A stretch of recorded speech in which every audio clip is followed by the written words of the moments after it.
Hello, Heights Church. Becky, Sweeney here, talking to you today about the 5 love languages. And we're going to talk today about acts of service. And just to review the 5 love languages, they are words of affirmation, physical touch, receiving gifts, quality time, and acts of service. Before we get into those, I would like to read to you out of 1 Corinthians chapter 13, verse 4. It says, "Love is patient. Love is kind. It does not envy. It does not boast. It is not proud.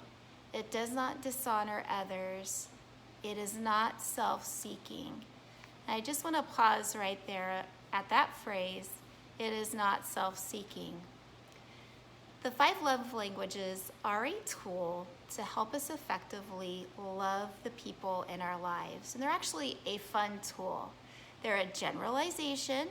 Some of them overlap, but most of us have a tendency towards one of the 5 love languages. And so today, like I said, we're going to talk about acts of service, which just so happens to be my love language. And so when we talk about love language, let me just give you a little insight here too. We're talking about how people express love and how people receive love. So people that have the love language acts of service give love by doing. They do things. They do the laundry, they do the dishes, they clean up all the time. They're always moving. They may do home projects without being asked. They'll fix cars. They'll change the oil. They are doers, and they also appreciate having acts of service done for them. This is very meaningful to them. And as strange as it is to think that doing an act of service would be interesting and exciting to somebody, it really is. I can say for sure. I can testify.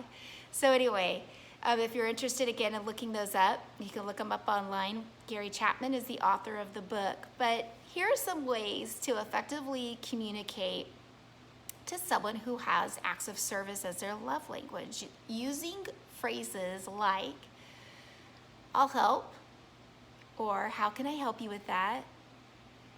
"What can I take off of your to-do list?" These are practical things you can do to express yourself to them.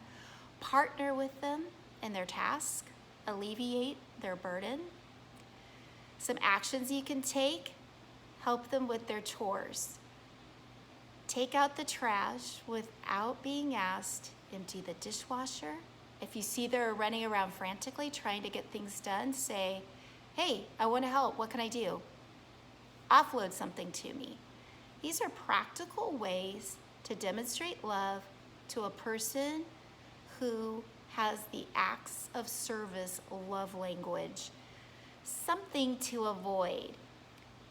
So if you want to avoid a pitfall with one of these folks, the best thing to do is to follow through on your offer to help with tasks big and small. Have follow through. It's very meaningful to follow through on what you're going to say you'll do. So those are some tips on communicating, steps of action, and what to avoid with acts of service. So I just experienced this firsthand Sunday night. I've been painting different rooms in the house and also having company for my daughter's 16th birthday. We're getting ready to go visit family and just regular life. A lot to do on that list. And my husband came to me and said, "Let me help you finish painting the bedroom. I'll roll that last wall for you so you can wrap it up early." I was very relieved, and it lightened my load. To me, that speaks love. I receive that as caring and love. So I was so grateful for that. And people who have acts of service as their primary love language, they feel the same way. And they express themselves that way as well. That's how they show you love. So as you can see, the love languages are a tool to help us love more effectively. To love and not be self-seeking, but to seek to love others. And remember, Jesus said, they will know you belong to me by your love for one another. Those are great words from our Lord. Hey, church, I miss you a lot. I love you. I'm praying for you. You're in my heart for sure. Love you. Bye-bye.